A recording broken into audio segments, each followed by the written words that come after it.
Selamat siang Pak Safono.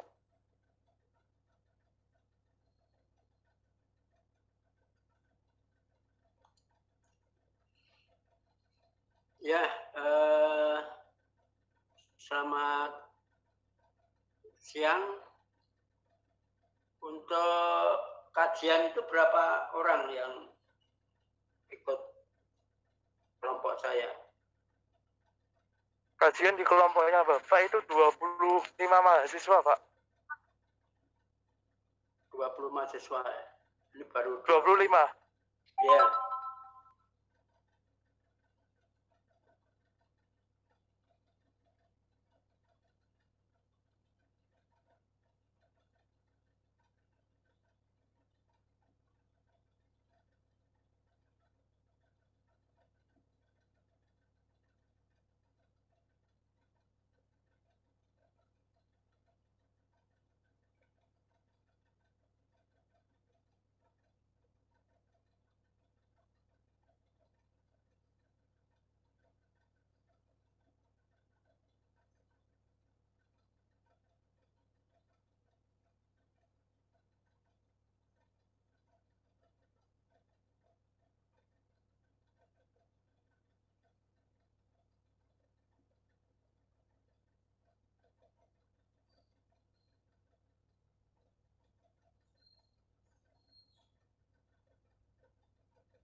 Baiklah,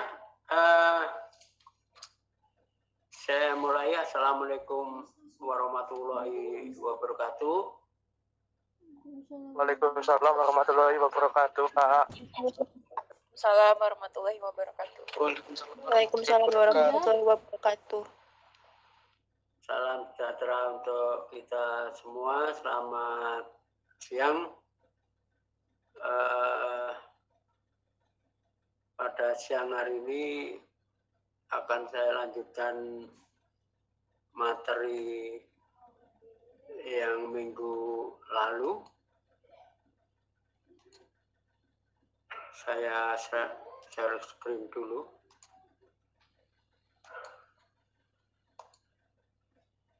Baik, apa sudah bisa dilihat? Sudah, Pak.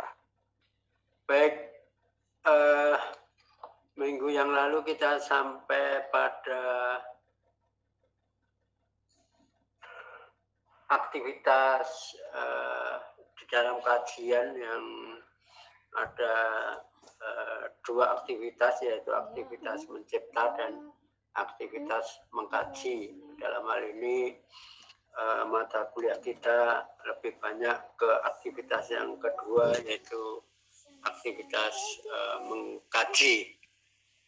Kemudian pada hari ini akan saya jelaskan tentang peranan dan fungsi kajian, ya, supaya nanti Anda juga tahu bagaimana peranannya Anda sebagai pengkaji dan fungsinya Anda sebagai pengkaji.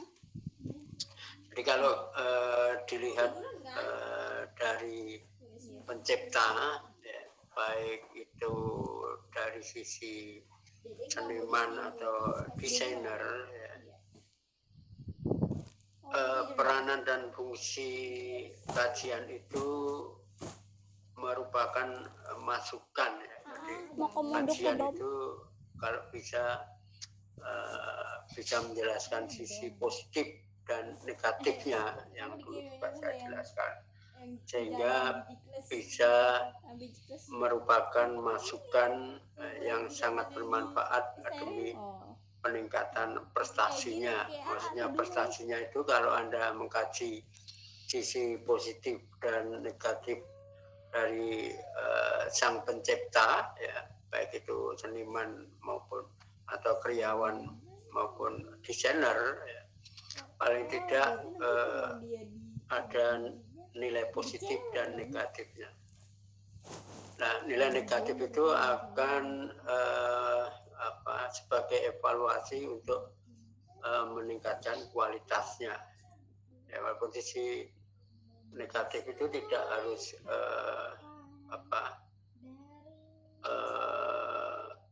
menghakimi, ya, tapi dijelaskan kelemahan-kelemahannya, ya, tetapi juga dijelaskan pula kelebihan-kelebihannya, ya, sehingga dari kelebihan dan kelemahan itu sebagai sebuah evaluasi seorang karyawan maupun desainer di dalam memperbaiki karya-karya.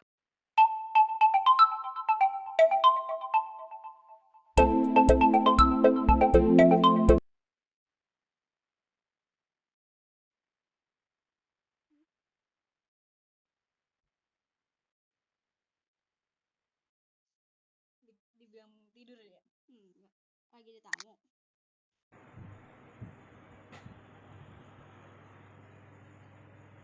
Tuh. Ilmiah, jadi tidak boleh bahwa sebuah kajian itu terlalu condong sisi subjektifnya. Nah, sehingga sebuah kajian itu memang harus bersifat objektif. Bersifat objektif itu dengan cara Anda menggunakan teori-teori ilmiah ya, untuk menjelaskan sebuah kajian, sehingga hasil dari kajian itu akan lebih bersifat objektif ya, bukan subjektif. Karena kalau nanti bersifat subjektif nanti akan menjadi problem di kemudian hari, sehingga akan menghasilkan rasa yang tidak senang dan bahkan sampai kepada pemutusan sesuatu hal. Nah, sehingga memang harapan sebuah kajian itu adalah bersifat objektif berdasarkan kajian ilmiah. Kajian ilmiah itu barang tentu juga berdasar pada teori-teori kebenaran. Beberapa minggu yang lalu juga sudah saya jelaskan tentang teori kebenaran. Ya. Nah, teori kebenaran ini juga sebagai dasar pula di dalam sebuah kajian secara ilmiah. Kemudian berikutnya kita menginjak pada komponen ya, kajian seni ya, karena mata kuliahnya itu berkaitan dengan kajian batik, maka di sini saya khususkan kepada komponen kajian seni batik. Yang pertama, Anda juga harus tahu dulu atau membaca dulu tentang subjek matternya atau temanya. Temanya itu apa? Atau juga disebut dengan pokok persoalannya itu apa di dalam karya yang muncul. Pokok persoalan untuk menentukan idenya dalam suatu karya seni atau craft ya, atau desain ya, khususnya desain batik. Nah, biasanya kalau kita melihat desain klasik itu pokok persoalan itu akan berkait dengan motif-motif pokok yang nantinya akan berkaitan dengan simbol-simbol di dalam batik klasik. Jadi persoalan pokoknya itu ditangkap dulu, ya, atau subjek matternya tangkap dulu, atau temanya. Biasanya kan tema akan berkaitan dengan sumber ide akan berkaitan dengan material yang muncul di dalam karya seni tersebut. Kemudian setelah Anda melihat subjek matter atau tema, maka baru Anda melihat bentuknya. Yang dimaksud dengan bentuk adalah sebagai totalitas karya seni atau craft atau desain, yaitu komposisi secara keseluruhan. Karya craft desain batik itu secara keseluruhan, atau istilahnya gestalt, keseluruhan komponen, kesatuan bentuk ya, gestalt atau gestaltung. kesatuan. Jadi kalau dilihat dari berbagai unsur, bagaimana di dalam pembentukan shape-nya, garisnya, value-nya, nilainya atau teksturnya dan color-nya, ya. Bentuk-bentuk bisa dilihat dari situ. Adakah satu kesatuan di dalam mengolah unsur-unsur tersebut? Ya, sehingga satu kesatuan bentuk itu akan menimbulkan estetika di dalam karya seni, craft atau desain batik tersebut. Karena kalau tidak ada kesatuan, maka kemungkinan komposisi dari unsur-unsur tersebut akan bercerai-berai, ya. Tidak enak dipandang atau estetikanya kurang muncul di dalam penggarapan atau pengolahan karya seni, craft atau desain batik tersebut.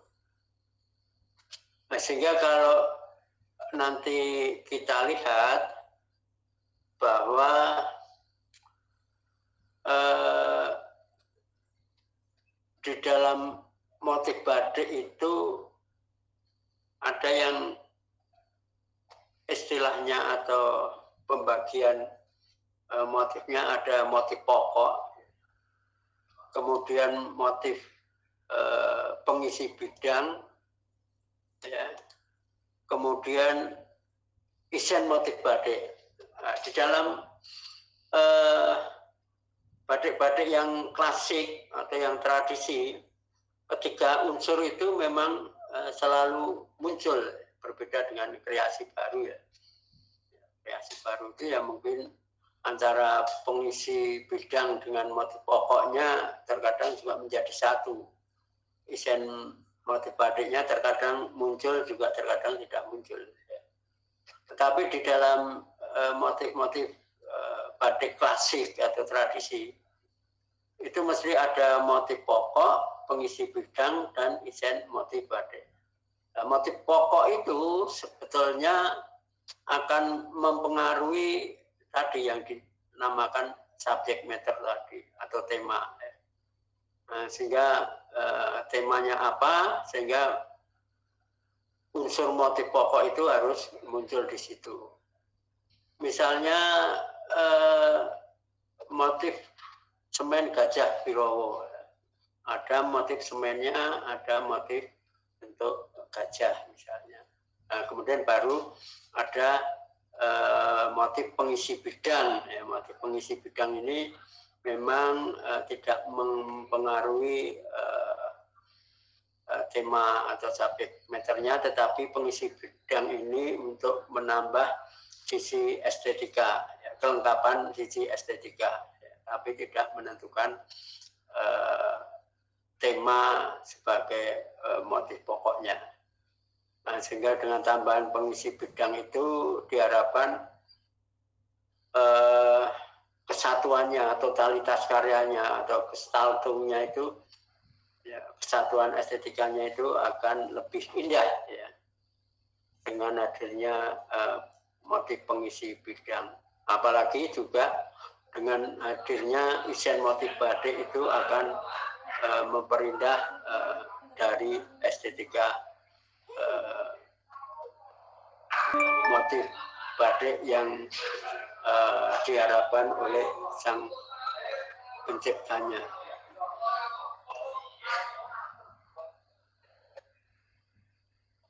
Ada gangguan, bisa masuk nggak ini? Orang yang ngomong. Baik, sebelum saya lanjutkan, apakah ada pertanyaan dulu?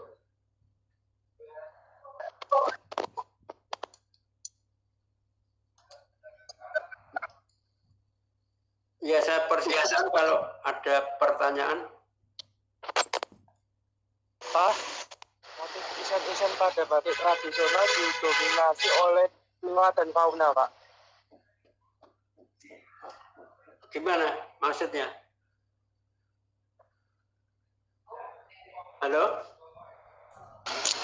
Pak, di situ isen-isennya lebih banyak flora dan fauna, Pak. Motif tambahannya gitu loh, Pak. Ya, isen motif batik itu bukan motif pokok maupun motif pengisi bidang. Isen batik itu berupa cecep sawut, kemudian geringsing, kemudian isen cacah gori, ya banyak sekali isen-isen motif batik ya. Tetapi isen motif batik itu tidak berupa bentuk flora dan fauna. Yang berbentuk flora fauna itu biasanya kalau tidak sebagai motif pokoknya itu bisa masuk dalam kategori motif pengisi bidang ya. Jadi beda ya, motif pengisi bidang, motif pokok itu beda dengan isen motif batik. Kalau isen motif batik itu ya seperti cecep ukel, cecep sawut ya, geringsing ya, dan lain sebagainya. Kalau Anda ke Balai Penelitian Batik dan Kerajinan, di sana ada buku yang membahas tentang isen motif batik. Sebenarnya saya punya karena perpustakaan saya yang di perumahan itu tahu-tahu dimakan rayap, sehingga banyak sekali buku-buku batik saya yang dimakan rayap. Sebenarnya kalau tidak, mungkin Anda bisa fotokopi. Itu yang dimaksudkan isen motif batik.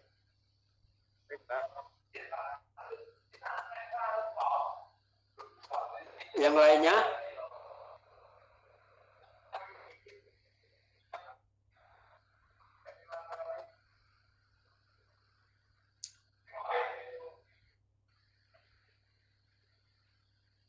Baik, kalau tidak ada, saya lanjutkan materi berikutnya.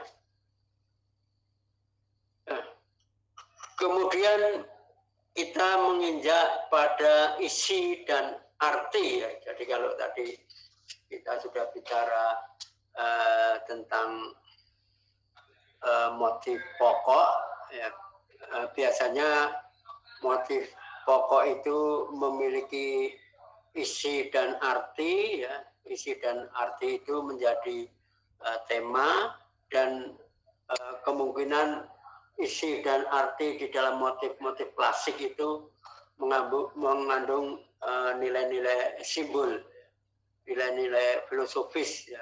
Nilai-nilai simbol dan nilai-nilai filosofis itu akan bergantung dari daerah mana motif batik itu muncul. Isi dan arti itu merupakan keseluruhan dari unsur karya seni atau craft atau desain ya. Batik sebagaimana yang diangankan oleh pengalaman batin, di samping merupakan gerak yang awal dari ide yang mempunyai arti penuh. Jadi ide itu bagian dari sebuah bentuk yang belum divisualkan ya.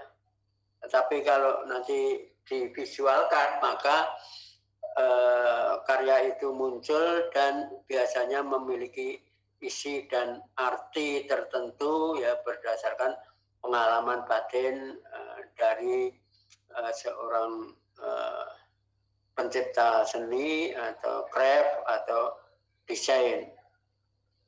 Nah, ini sebenarnya berkaitan dengan nilai-nilai yang individual, karena sebenarnya kalau nilai-nilai itu berdasar dari nilai-nilai komunal, nilai-nilai yang berdasar dari kesepakatan bersama di dalam masyarakat, maka juga memiliki nilai-nilai simbol di dalam masyarakat. Jadi ada karya yang sifatnya individual yang memiliki nilai isi dan arti dari sang pencipta atau craftsman atau desainer, tetapi juga ada karya yang sifatnya komunal, ya, yang kita tidak tahu siapa pengarangnya, tetapi itu muncul karena kesepakatan bersama di dalam masyarakat.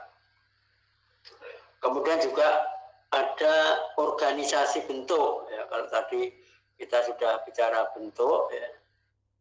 Kemudian kita rinci lagi ke dalam organisasi bentuk. Ya, organisasi bentuk itu ya berupa karyanya bisa berwujud kriya, craft, bisa berwujud karya seni murni, ya, atau craft murni, ya, pure craft atau applied craft, ataupun dalam bentuk desain, yaitu suatu sistem organisasi yang terbentuk dari berbagai unsur yang tadi di muka saya jelaskan, bagaimana komposisi bentuk, garisnya, warnanya, value-nya, teksturnya, itu menjadi satu kesatuan atau dinamakan organisasi bentuk. Kemudian organisasi bentuk itu ada dalam bentuk pattern atau pola, suatu prinsip untuk menghasilkan kesatuan, unity dalam kerangka keseluruhan. Jadi kalau motif batik itu ada kerangka bentuk, ya, yang menjadi satu unity, satu unit, satu kesatuan. Nah, kerangka itu biasanya kemudian akan menentukan tema tadi, kerangka motifnya. Kemudian baru ada motif pengisi bidang tadi, yang tidak menentukan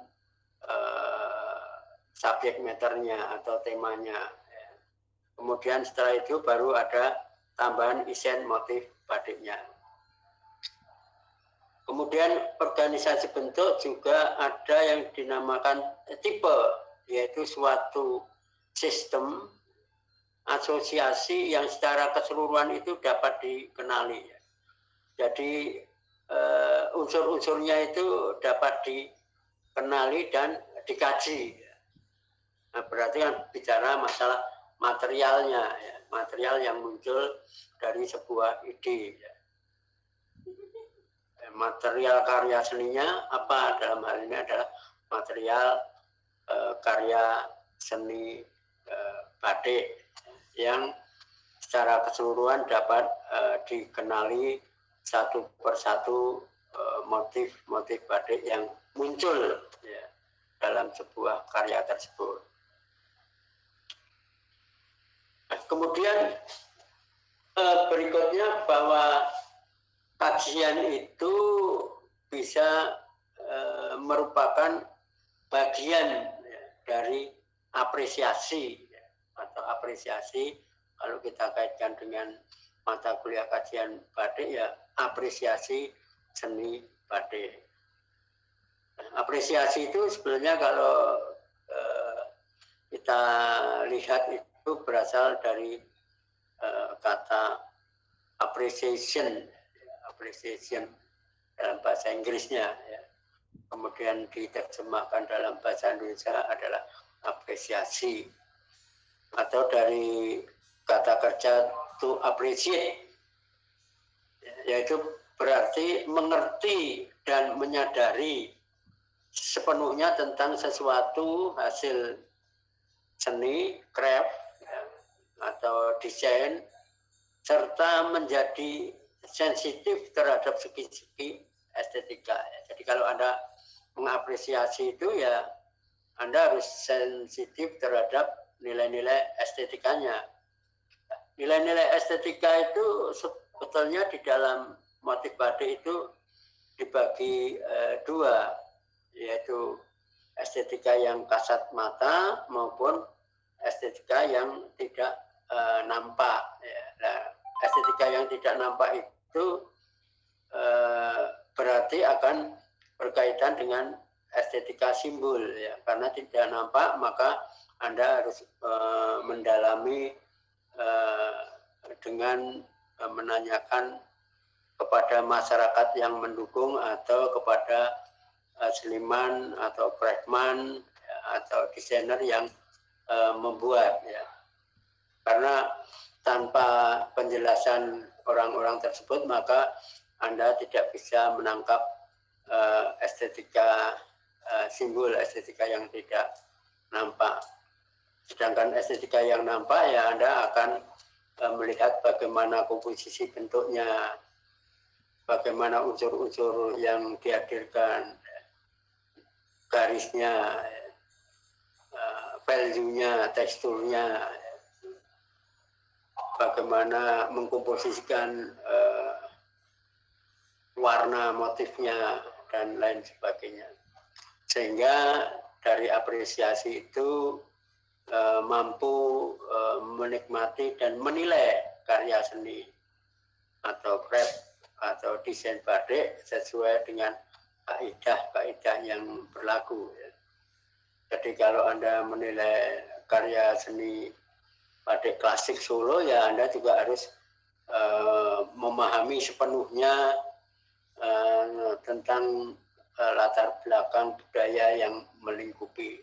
Begitu juga kalau Anda akan mengapresiasi sebuah karya seni batik pesisiran, juga Anda harus mengetahui latar belakang budaya batik pesisiran dari satu tempat ke tempat yang lainnya, termasuk juga karya-karya batik yang ada di luar Jawa yang saat ini sudah banyak sekali bermunculan, ya, walaupun mungkin penggarapannya itu tetap di Jawa, tetapi dia tetap memberi cap estetika dari budaya tradisi mereka di daerah masing-masing.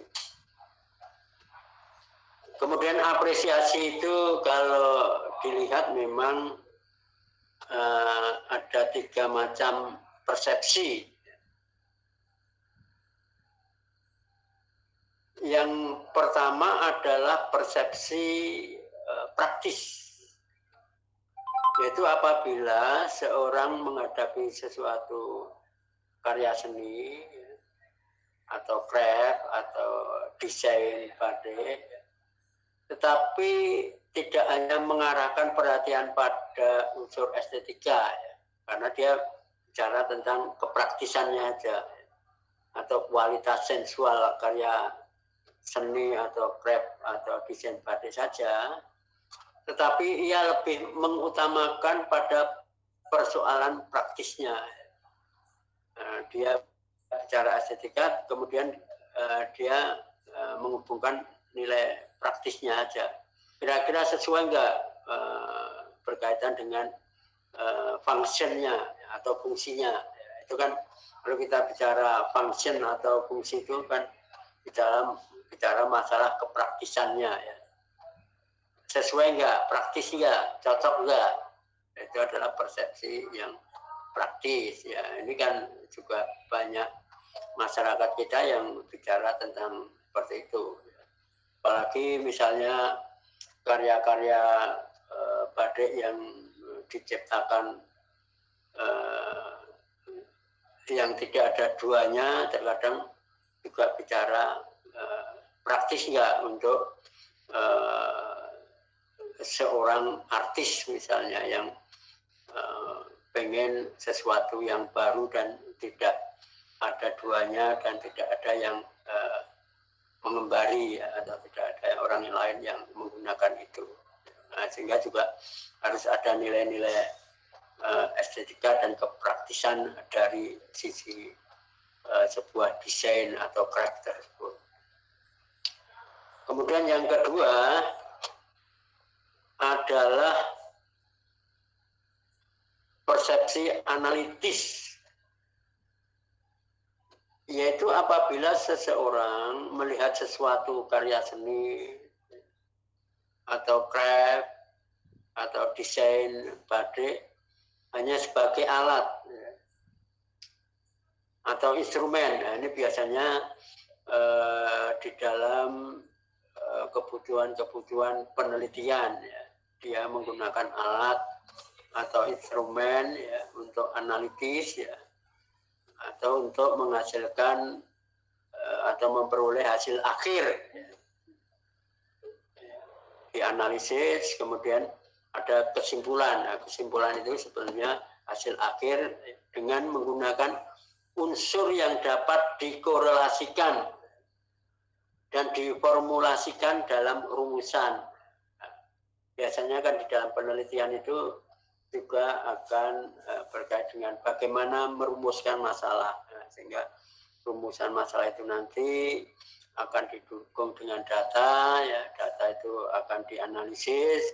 Setelah dianalisis baru ada kesimpulan, mungkin kesimpulannya itu bisa merupakan dalil ya, atau aturan yang baru ya, atau instrumen yang baru ya, kemudian membuat kesimpulan berdasarkan dari rumusan atau dalil yang digunakan. Nah, biasanya di dalam persepsi analitis itu juga menggunakan teori-teori ilmiah yang sudah diakui kebenarannya ya, teori ilmiah itu untuk membedah ya, sebagai alat instrumen ya, untuk membedah dan untuk memperoleh hasil akhir yang diharapkan. Kemudian berikutnya adalah yang terakhir adalah persepsi apresiatif. Ya, persepsi apresiatif itu adalah suatu pernyataan dalam mengadakan apresiasi. Jadi Anda melihat sebuah karya seni batik ya, kemudian Anda apresiasi. Artinya bahwa seseorang dalam melihat suatu karya seni atau krep atau desain batik itu terdapat suatu potensi tertentu ya. Anda melihat dalam apresiasi itu ada potensi tertentu. Mungkin potensi tertentu dari nilai estetikanya, misalnya. Potensi tertentu dari nilai simbolnya misalnya, dan lain sebagainya. Sehingga dapat menimbulkan kesenangan, kepuasan. Jadi dari Anda melihat sebuah karya tersebut dengan berbagai pengalaman Anda itu akan menimbulkan kesenangan, kepuasan, kualitas sensual pada karya batik tersebut. Sehingga Anda menangkap nilai-nilai estetika yang muncul di situ. Mungkin nilai estetika yang muncul itu bisa Anda tangkap dengan indera Anda maupun kalau Anda sudah mengetahui dan paham dengan berbagai pengalaman yang ada, Anda bisa menangkap sisi estetika yang tidak kasat mata itu, atau alias simbol-simbol di dalam motif batik tersebut. Sebelum saya lanjutkan, sedikit lagi saya jelaskan berikutnya. Ada pertanyaan? Saya mau tanya lagi, Pak. Ya, silakan. Yang kasus batik dicaplok sama Malaysia itu gimana pandangan perspektif mahasiswa agar tidak kecolongan seperti itu lagi, Pak? Kan juga sering banget ya kesenian kita dicolong Malaysia.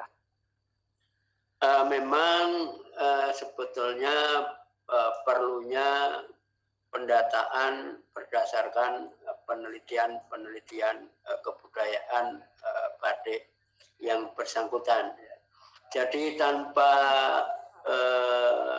memiliki bukti-bukti tentang latar belakang kebudayaan, maka kita atau mungkin bangsa Indonesia akan sulit untuk panter atau membatalkan karya-karya seni, umumnya seni batik khususnya, yang diambil mungkin tidak hanya orang Malaysia saja, tetapi juga orang di luar Indonesia. Karena sebenarnya kalau kita lihat itu khususnya kekayaan batik di Indonesia itu sangat banyak, apalagi nanti kita bicara juga karya-karya seni tekstil tradisi di Indonesia.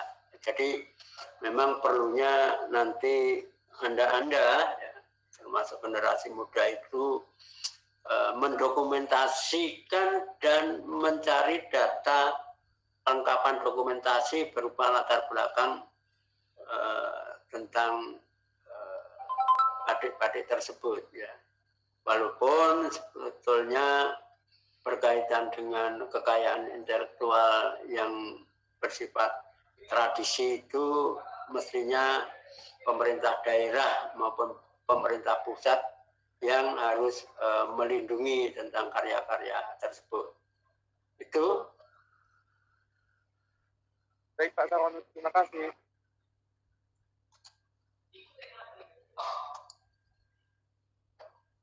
Baik Pak, terima kasih. Ya, baik, kalau tidak ada, sedikit saya jelaskan tentang faktor-faktor yang mempengaruhi. Saya jelaskan poin-poinnya saja, kemudian nanti penjelasannya akan secara detail saya jelaskan minggu depan. Yaitu faktor-faktor yang mempengaruhi apresiasi itu ada kemauan dan minat, ya. Kemudian juga harus ada sikap keterbukaan, ya.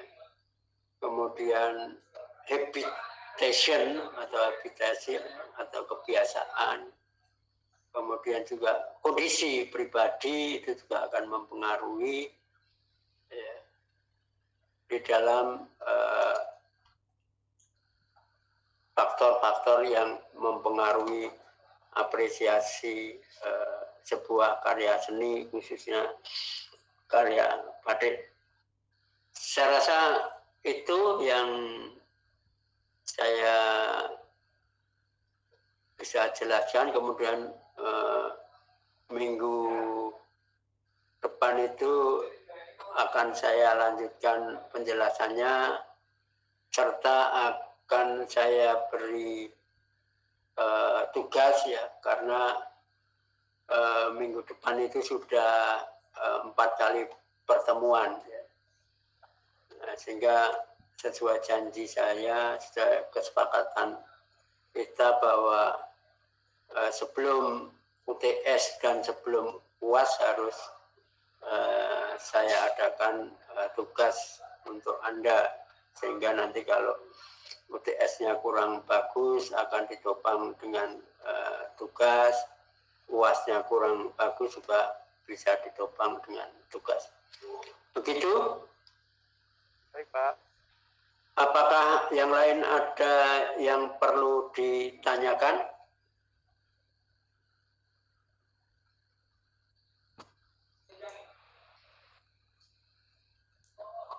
Baik, kalau tidak ada, saya akhiri sekian. Akhiru salam.